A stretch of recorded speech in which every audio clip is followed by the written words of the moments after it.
Welcome to B A Karekar YouTube channel. आप सभी का स्वागत है आपके अपने YouTube channel B A Karekar में। मैं शिवम शुक्ला आप सभी दोस्तों का हार्दिक स्वागत करता हूं।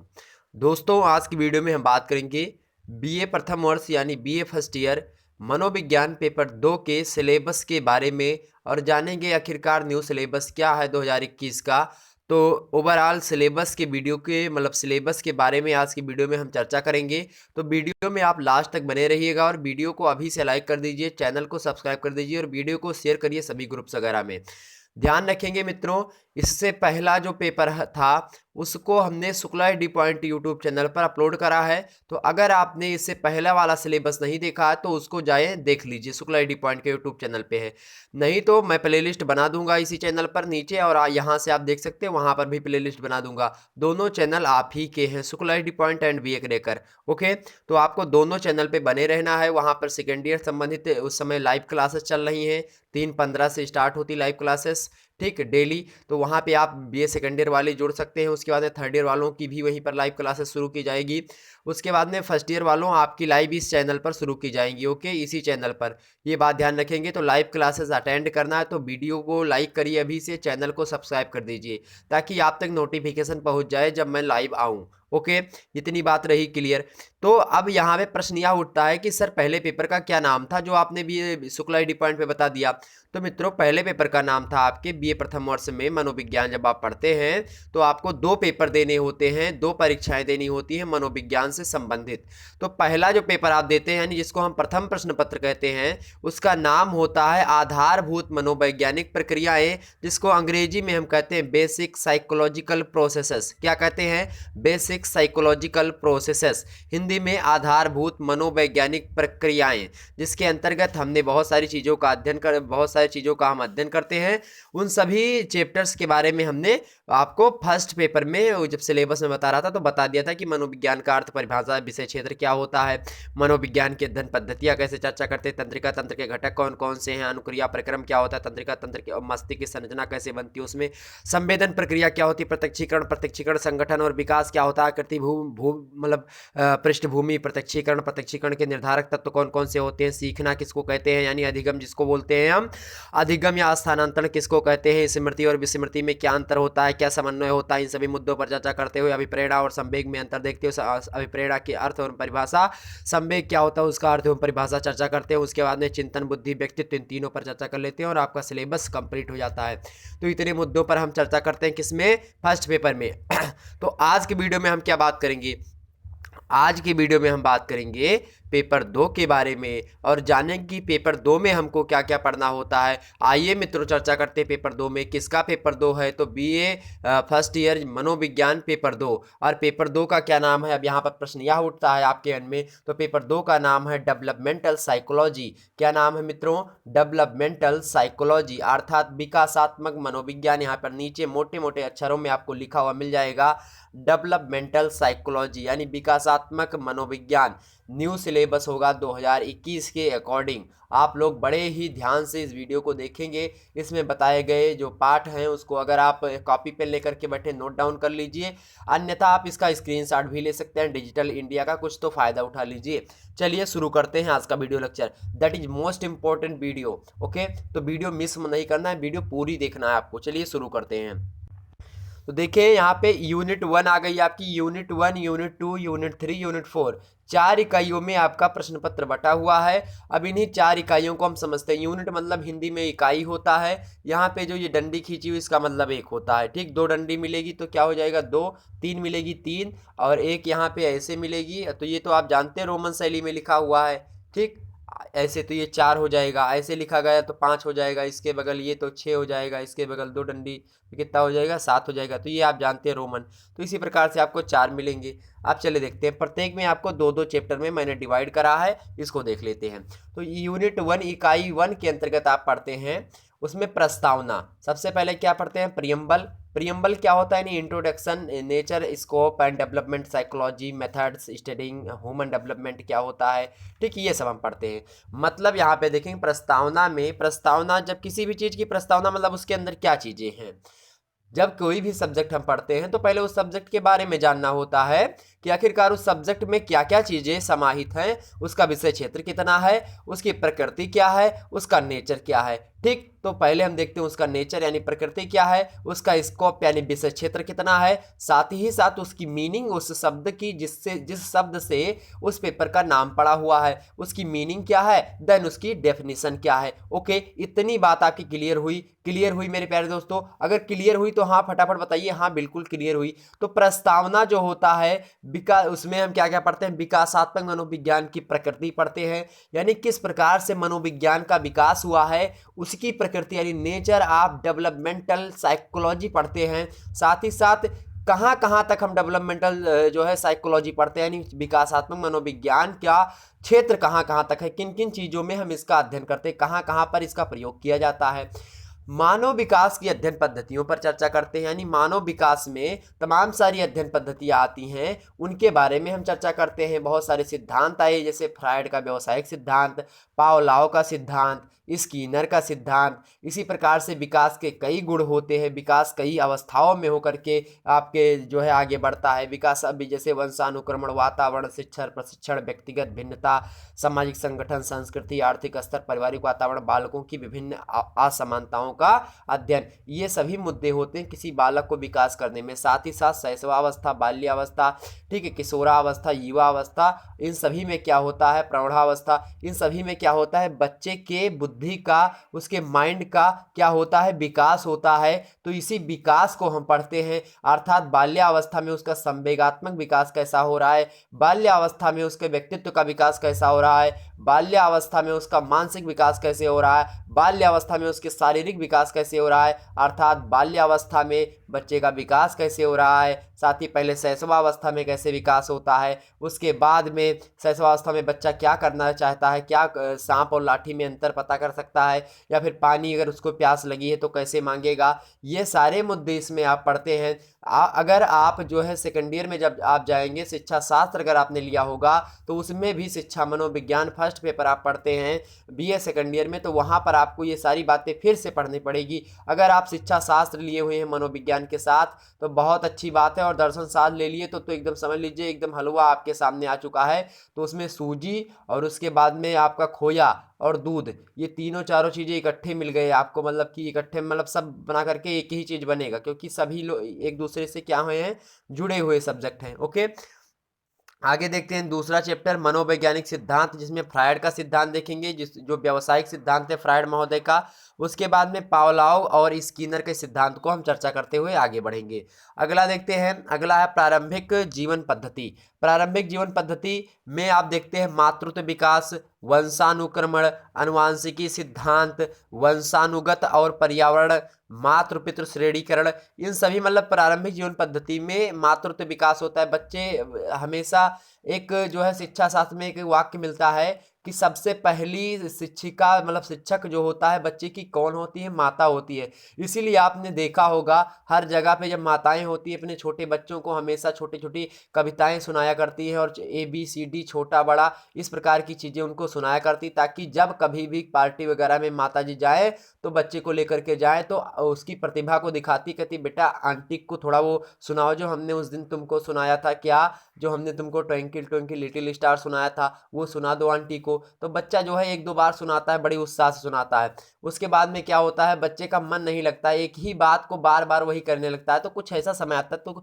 उसका क्या हो रहा है, उसका विकास हो रहा है। पहले वही बच्चा ट्विंकल ट्विंकल सुनाने के लिए बड़ा ही उत्सुकता से जाता था और सुना देता था आंटी को, लेकिन वही बच्चा थोड़ा उसका जब विकास होता है, उसके माइंड का यानी उसका जो है मानसिक विकास होता है, उसका भावात्मक विकास यानी संवेगात्मक विकास होता है, उसका शारीरिक विकास होता है यानी फिजिकली उसका डेवलपमेंट होता है, तब वही बच्चा वही ट्विंकल ट्विंकल लिटिल स्टार उसी मम्मी के कहने पर उसी आंटी को सुनाना पसंद नहीं करता। मेरे प्यारे दोस्तों, यह विकास के परिणाम स्वरूप ही संभव हो सकता है। ध्यान रखेंगे इतनी बात, बिल्कुल ध्यान रखना पड़ेगा, बहुत अच्छे तरीके से आपकी पढ़ाई संपन्न होगी।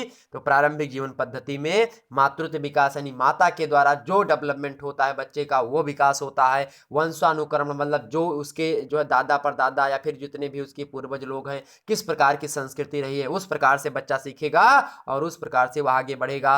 देन अनुवांशिकी का सिद्धांत, अनुवांशिकी का सिद्धांत इसी के अंतर्गत हम देखेंगे कि अनुवांशिकी का सिद्धांत के अंतर्गत बच्चे के विकास में अनुवांशिकी सिद्धांत की क्या भूमिका है, आखिरकार क्या रोल निभा रहा है। अनुवांशिकी की जो सिद्धांत है वह बच्चे के डेवलपमेंट में, बच्चे के विकास में। ओके, आगे देखते हैं वंशानुगत और पर्यावरण, अर्थात जो इन्वायरमेंट उसको मिल रहा है और जो आनुवांशिकता यानी जो जेनेटिक है सारी चीज़ें, उससे किस प्रकार से बच्चे पर प्रभाव पड़ता है, अर्थात माता पिता के द्वारा, दादा दादी के द्वारा, नाना नानी के द्वारा, इन सभी के द्वारा किस प्रकार से विकास पड़ रहा है। साथ ही साथ आस पड़ोस, क्रीड़ा समूह, खेल वगैरह के द्वारा या स्कूल के द्वारा जहाँ पर बच्चा जाता है उसका किस प्रकार से विकास होता है, अर्थात जो पर्यावरण उसको मिलता है वो कैसा पर्यावरण मिलता है, वातावरण कैसा है उसको मिलता है, जनजातीय वातावरण मिलता है, समाज शास्त्रीय वातावरण मिलता है, या फिर पशुवत वातावरण मिलता है, या फिर शहरी वातावरण मिलता है। जैसा वातावरण मिलेगा उसी प्रकार से बच्चे की बुद्धि का विकास, बच्चे के संवेग का विकास यानी उसके भाव का विकास होगा, उसके सोचने की क्षमता का विकास होगा।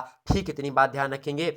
उसके बाद मातृ पितृ श्रेणीकरण, किस प्रकार से माता पिता के द्वारा जो चीज़ें दी जाती है, बच्चे को जो सिखाया जाता है उसका विकास कैसे होता है। चलो आगे बढ़ते हैं। अगला है जैविक विकास। पियाजे का जो है स्वभाव, मतलब पियाजे का सिद्धांत, इसमें आप देखेंगे पियाजे का स्वभाव एवं स्रोत, सूचना के स्रोत।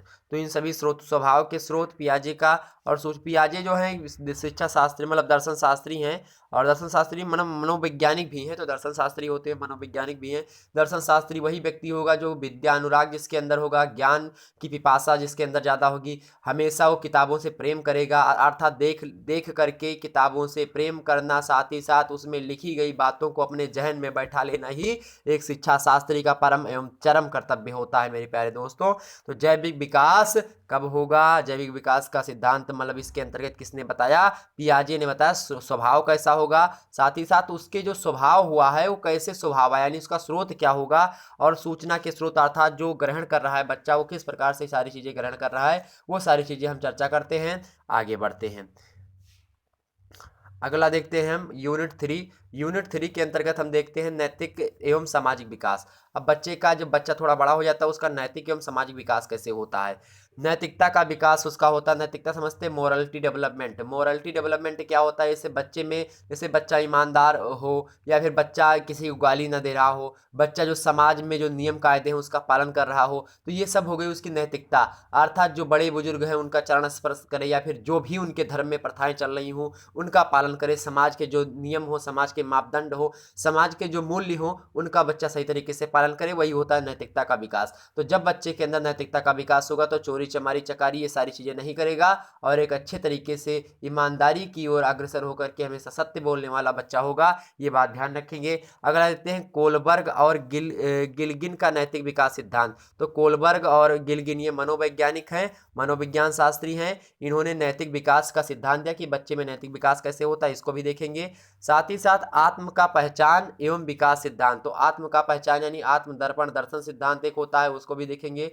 ठीक है, उसके बाद में ईड ईगो सुपर ईगो का सिद्धांत भी इसी में हम देख लेंगे थोड़ा सा। ये सब समाज शास्त्र में भी आपको देखने को मिलेगा, सेकंड पेपर में बीए सेकंड ईयर में। ओके, और फर्स्ट ईयर में कहीं कहीं पे भी देखने को मिल जाएगा आपको। तो आत्म का पहचान, ठीक, एवं विकास का सिद्धांत, इन सभी को देखते हुए आगे बढ़ेंगे। उसके बाद में हम भौतिक भाषा एवं भावात्मक विकास देखेंगे।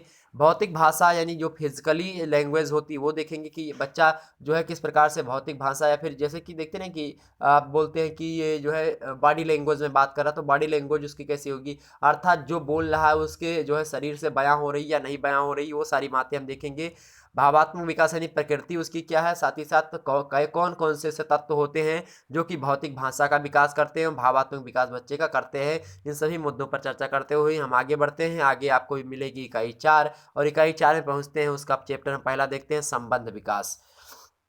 अब संबंध विकास देखते हैं, यानी कि कैसे रिलेशनशिप यानी रिलेशनशिप डेवलपमेंट कैसे होता है फैमिली एंड फ्रेंड्स के बीच में, यानी परिवार और मित्र के बीच में किस प्रकार से बच्चे का विकास होगा, यानी परिवार कैसे, परिवार के लोगों के प्रति क्या भाव रखेगा बच्चा, साथ ही साथ उसका मित्र कैसा होगा, मतलब मित्र कौन कौन से बनेंगे, किस प्रकार के मित्र उसको पसंद होंगे, साथ ही साथ परिवार का स्वरूप भी इसमें देख लेंगे, और एवं प्रतिबंध मतलब देखेंगे कि परिवार के द्वारा किस प्रकार से बच्चे पर प्रतिबंध लगाया जाता है और क्या क्या चीज़ें उसके रख रखाव के लिए की जाती हैं।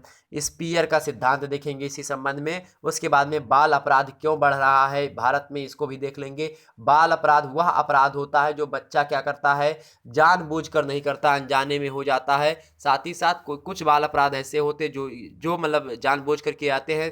बाल अपराध अगर आपको पढ़ना तो जब आप सेकेंड ईयर में जाते हैं तो आप उसमें पढ़ते हैं, जब आप समाजशास्त्र दिए होते हैं और फर्स्ट पेपर में जब आप पढ़ते हैं भारतीय समाज मुद्दे एवं समस्याएं, तब उसमें आप विधिवत रूप से पढ़ लेते हैं क्या, बाल अपराध, अपराध श्वेत व्यसन अपराध, सफेदपोश अपराध और साइबर क्राइम यानी साइबर अपराध। तो इन सभी अपराधों के बारे में आप उसमें पढ़ते हैं। हालांकि जो बाल अपराध होता है वो छोटे बच्चों के द्वारा किया गया अपराध होता है, जो कि मतलब युवा अवस्था को नहीं प्राप्त होते हैं, अर्थात किशोरावस्था, बाल्यावस्था और ठीक है, और किशोरावस्था, बाल्यावस्था और किशोरावस्था, बाल्यावस्था इन सब, या शैशवावस्था में से बच्चा करेगा ही नहीं। तो किशोरावस्था, बाल्यावस्था में किया गया जो अपराध होता है उसी को बाल अपराध कहते हैं। बाल अपराध की मंशा बहुत जो है दूर दृष्टि वाली नहीं होती है, जटिल नहीं होती है। एक साधारण तौर पर बच्चा अपने कार्यों की पूर्ति के लिए यह अपराध करता है। जैसे कि मान लेते हैं बच्चे को भूख लगी है और उसको खाना नहीं मिल रहा तो वह चोरी करेगा, ठीक है। साथ ही साथ बच्चे को कोई ऐसी चीज़ नहीं मिल रही जो कि उसकी आवश्यकता की चीज़ है, तो वो अपनी आवश्यकता की चीज़ के लिए सारी बातें करेगा। ये बात ध्यान रखेंगे। तो यही होता है बाल अपराध। बाल अपराध के लिए तमाम सारे कारण, बहुत सारे कारण होते हैं, जैसे गरीबी हो गया, बाल अपराध का सबसे बड़ा कारण हो गया, ठीक। साथ ही साथ बच्चे के माता पिता का सही तरीके से बर्ताव न करना, या फिर जो है परिवार का रूखापन होना, हमेशा परिवार में कलह होना, परिवार में अशांति की भावना होना, माता या पिता में से किसी एक का बर्दहस्त हट जाना, या सौतेली माता पिता आ जाना, ठीक है। ये सारे मुद्दे होते हैं बाल विकास को बढ़ावा देने के लिए। साथ ही नशाखोरी अगर बच्चे में हो गई, ऐसा वातावरण मिला जिससे उस नशाखोरी की ओर आगे बढ़ा,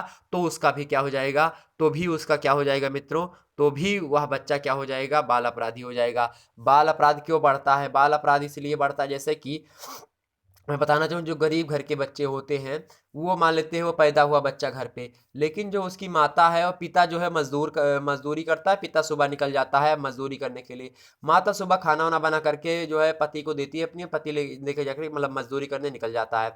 अब पत्नी जो होती है किसी अमीर या जो लोग के यहाँ शहरों में देखते होंगे, तो अमीर लोगों के यहाँ पे एक काम करने वाली बाई होती है, तो जो काम करने वाली होती है वो वही आती है गरीब घर से, तो वो गरीब घर से आएंगी इनके यहाँ काम करने। अब बच्चा जो है वहीं घर पे छोड़ करके आएंगी, तो बच्चा क्या होता, थोड़ा जब उसकी बाल्यावस्था होती है, शैशवावस्था पार कर लेता है, नहीं तो शैशवावस्था तक साथ में लेती है, नहीं तो उसे घर पे ही छोड़ देती हैं। अब घर पे छोड़ देती हैं, उसी में पालने में पड़ा है बच्चा, अब उससे नहीं मतलब है, यहाँ पे काम करने चली आई। अब जो अमीर घर का बच्चा है इसको तो उसकी माता मिली ही है, साथ ही साथ जो गरीब घर की माता आई है वह भी बच्चे को देख रेख करती है, बच्चे का देख रेख करती खाना बनाने के तदुपरांत। तो क्या होता है, इसको डबल माता का वर्धस्थ प्राप्त होता है, मतलब दो माताएं मिल जाती हैं अमीर घर के बच्चों को, और जो गरीब घर का बच्चा होता है उसको एक भी माता नसीब नहीं होती। इस प्रकार से जो बालक की पहली शिक्षिका होती है माता ही होती है, और जब उसी शिक्षिका का वर्धस्थ यानी उसका हाथ उस बच्चे के सिर से हट जाता है, तो वही बच्चा अपने आप को एकाकीपन का अनुभव करने लगता है, नीरसपन का अनुभव करने लगता है, अपने आप को अकेला समझने लगता है, और वही अपराध की श्रेणी में आगे बढ़ता है, बाल अपराध करता है। अर्थात माता घर पे है नहीं, पिता घर पे है नहीं, तो क्या करेगा, गरीबता से झेलेगा, साथ ही साथ सोचेगा माता मेरी मुझसे प्रेम नहीं करती हैं, वहाँ पे दूसरे बच्चों को देखेगा अच्छा अच्छा कपड़ा पहने हैं, दूसरे बच्चों को देखेगा उनकी माता पिता उनको कार से स्कूल छोड़ रहे हैं, मोटरसाइकिल से स्कूल छोड़ रहे हैं, उसको कोई छोड़ने वाला नहीं, ना तो स्कूल जाने के लिए उसको साधन मिल रहे हैं। तो इस प्रकार से क्या होगा, वह व्यक्ति अपराध की ओर अग्रसर होगा। तो गरीबी सबसे बड़ा अपराध का कारण है आज के भारतीय समाज में। ओके, चलिए आगे बढ़ते हैं। अगला देखते हैं विकास की चुनौतियां। विकास की चुनौतियां कौन कौन सी, अर्थात जब चाइल्ड डेवलपमेंट होता है, बच्चे का विकास हो रहा होता है, तो किस प्रकार से चुनौतियां सामने आती है। हालांकि जो चाइल्ड डेवलपमेंट जो है एक पूरा का पूरा चैप्टर है आपका किसका, गृह विज्ञान बी द्वितीय वर्ष का, जब आप सेकंड पेपर पढ़ते हैं तो उसमें चाइल्ड डेवलपमेंट उसमें बताया गया है, ठीक, ध्यान रखेंगे। तो विकास में कौन कौन सी चुनौतियां आती हैं जिनका सामना हमको करना पड़ेगा, चाहे तीर धनुष लेकर करें, चाहे तलवार लेकर के करें, और चाहे वैसे डटे रहे बाहुबली जैसे, ठीक। तो विकास की चुनौतियां क्या क्या है ये देख लेते हैं। प्रकृति एवं अवैधानिक ड्रग्स, जैसे कि प्रकृति एक तो हो गई कि प्रकृति के द्वारा जो नियम संचालित हैं उसके द्वारा हो सकता है विकास में बाधा उत्पन्न हो, ठीक। और हो सकता है क्या, अवैधानिक रूप से ड्रग्स लिया जाए, जैसे कि नशा वगैरह किया जाए, मद्यपान किया जाए, मादक द्रव्य व्यसन किया जाए, अर्थात बीड़ी गुटखा सिगरेट हीरोइन चरस गांजा अफीम ये सब लिया जाए। तो ये सब लेने से क्या होता है, बच्चे का विकास पूर्ण रूप से नहीं हो पाता। अब प्रकृति का मतलब क्या है, प्रकृति के द्वारा ही कुछ बच्चे ऐसे पैदा होते हैं जो कि मंदबुद्धि के होते हैं। अब वह मंदबुद्धि के क्यों होते हैं, पूछो सर मंदबुद्धि के क्यों होते हैं? मंदबुद्धि के बच्चे इसलिए होते हैं क्योंकि जब बच्चा पैदा होता है तो माताएं उनको दूध पिलाती हैं तो एकदम से झुक करके पिलाती हैं। तो इसलिए माताओं से कहना चाहेंगे, अगर जो है वीडियोस देख रही गर्ल्स वगैरह, तो एक ना दिन आपको माताएं बननी ही है। तो आप इसको क्या करेंगी, आप जब भी अपने बच्चे को दूध पिलाइएगा तो एकदम से रीढ़ की हड्डी सीधी करके पिलाइएगा। ये मनोवैज्ञानिक, साथ ही साथ ये वैज्ञानिक तरीका भी है और वैज्ञानिकता पर आधारित ये बातें भी है जो मैं बता रहा हूँ। तो इससे क्या होता है, रीढ़ की हड्डी सीधी होती है, दिमाग से संतुलन उसका माता का सही तरीके से बना रहता है, और उस प्रकार से तो उसके दुग्ध के माध्यम से वो जो सारे जो है आपके हार्मोन्स वगैरह होते हैं, जो भी तत्व होते हैं जिससे दिमाग का विकास होता है, वह दुग्ध के माध्यम से बच्चे के अंदर जाता है और बच्चे का विकास होता है। तो सबसे महत्वपूर्ण भूमिका माता की होती है बच्चे के विकास में शैशवावस्था से पहले, यानी जब बच्चा भ्रूणावस्था में होता है, फिर बच्चा शैशवावस्था में होता है तब। ठीक, ये बात आप ध्यान रखेंगे। तो प्रकृति के द्वारा कुछ बच्चे भी ऐसे होते हैं कि जो मतलब एक प्रकार से उसका जो है दिव्यांग पैदा हुआ बच्चा, या फिर उसे मेंटली कोई दिक्कत हो गई, बच्चे को मंद बुद्धि का बच्चा है, बच्चे को 10 बार कोई चीज़ समझा रहे हैं नहीं समझ में आ रही है। तो ये चीज़ें कुछ प्रकृति के द्वारा ही प्रदत्त होती हैं। तो ये कारण होते हैं कुछ, मतलब विकास में अगर उसको बढ़ाना है तो कुछ बच्चे मंद बुद्धि के होते हैं, उनको कितना भी बता दो समझ में नहीं, मतलब उनके समझ में नहीं आएगा। तो ये होता है बच्चे के प्रकृति के द्वारा उसका रोक लेना, यानी प्रकृति ने उसको आगे नहीं बढ़ने दिया, प्रकृति ने बच्चे का विकास नहीं होने दिया। तो ये सबसे बड़ी चुनौती है। साथ ही साथ अवैधानिक रूप से ड्रग्स, अगर कोई, मतलब वैधानिक समझते हैं, वैधानिक मतलब होता है कानूनी रूप से, और अवैधानिक रूप से अकानूनी, मतलब कानून के गलत, मतलब कानून में तो नहीं लिखा है कि ड्रग्स आप लिखें खाएं, मतलब कानून में ये चीज़ें नहीं लिखी हैं, लेकिन आप ड्रग्स ले रहे हैं, आप एल्कोहल का प्रयोग कर रहे हैं एवं उसका दुरुपयोग कर रहे हैं, तंबाकू ग्रहण कर रहे हैं, साथ ही साथ धूम्रपान कर रहे हैं। ठीक, तो डेंजरस ऑफ स्मोकिंग हमेशा लिखा रहता है वहाँ पे, डेंजरस ऑफ स्मोकिंग। ठीक, टोबैको किल्स, ये सब लिखा रहता है। एल्कोहल जीवन के, मतलब स्वास्थ्य के लिए हानिकारक है। कभी मूवी साउथ की देखते हैं, नीचे जैसे वो जब हीरो या फिर जो गुंडे होते हैं वो शराब पीने के लिए अग्रसर होते हैं, तुरंत वहाँ पे नीचे लिख जाता है धूम्रपान इज नॉट अलाउड, मतलब जो स्मोकिंग होता है वह क्या है, डेंजरस है।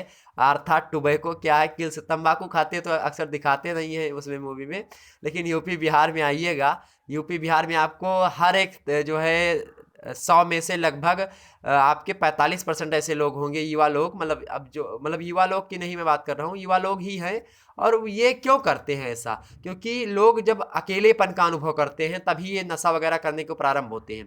अकेलेपन का अनुभव करेंगे तो सुर्ती वगैरह खाएंगे, जैसे कि वहाँ के जो गुटखा बीड़ी सिगरेट ऐसे चलते हैं उसको खूब धुआं धक्कड़ करेंगे। उसके बाद में क्या होता है, बड़ी मज़ा आती है जब आप जो है चाइल्ड डेवलपमेंट वगैरह पढ़ते हैं। तो इसमें जो है जब आपकी मद्यपान पढ़ते हैं तो उसमें देखते हैं पार्टी वगैरह में बहुत सारे लोग जो है देखी देखा में सारी चीज़ें करते हैं कि हाँ बस फलाने पी रहे हैं तो हम 2-3 चढ़ाए दे खंभा, तो वो सारी चीज़ें होती है। ठीक, तो आप देखने से यानी अनुकरण करना।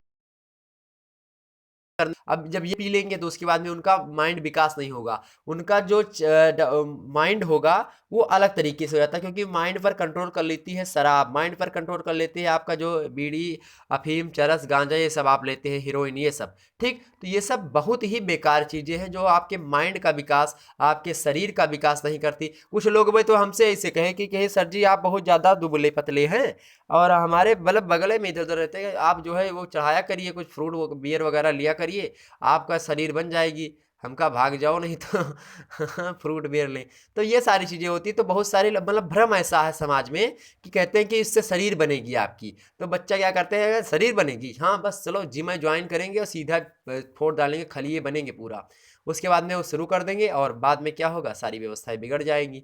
तो ऐसा नहीं करना आप लोगों को, इन सबसे दूर रहेंगे। अगर इन सबसे दूर रहेंगे मेरे प्यारे दोस्तों तो आपके माइंड का विकास, आपके संवेग का विकास यानी आपके भावों का विकास, आपके शरीर का विकास, आपके विचारों का विकास इत्यादि विकास सुचारू रूप से चलेगा, अन्यथा आपका विचार सही तरीके से नहीं चल सकेगा। तो कहने का सार यही है कि जब आप ये पढ़ लेते हैं सिलेबस पूरा डेवलपमेंटल साइकोलॉजी, तो आप गलत कृत्यों की ओर निगाह नहीं बैठाएंगे। इसीलिए जब मनोविज्ञान व्यक्ति पढ़ता है तो उसके सिलेबस में सारे मुद्दे दिए जाते हैं। क्या वीडियो पसंद आई, वीडियो में सारी बातें आपके समझ में आई? अगर आई तो वीडियो को अभी से लाइक करें, मतलब फटाफट लाइक कर दीजिए, अब तो चलने का समय आएगा क्योंकि चलती बेरिया नज़र भर के देख लियो। तो भैया नज़र भर के देखने का मतलब है फटाफट लाइक कर दियो वीडियो को। चलो वीडियो को लाइक कर दीजिए। चलिए फिर मिलते हैं हम अगले वीडियो में, तब तक के लिए जय हिंद जय भारत। और हमारे चैनल पर बने रहने के लिए आपका बहुत बहुत धन्यवाद। वीडियो को देखने के लिए बहुत बहुत धन्यवाद। ये मैं बता दूं कि इसका जो सिलेबस होगा इसी चैनल पर मैं कंप्लीट करवाता रहूंगा। सिलेबस बहुत ही शॉर्ट वे में करवाऊंगा। शॉर्ट वे मतलब क्या होता है, जैसे मॉडल पेपर तो शुक्ला डी पॉइंट पे यूट्यूब चैनल पे मैं अपलोड कर दूंगा, साथ ही साथ अगर वहां पे टाइम ना मिला तो इसी पर अपलोड कर दूंगा दोनों पेपर का।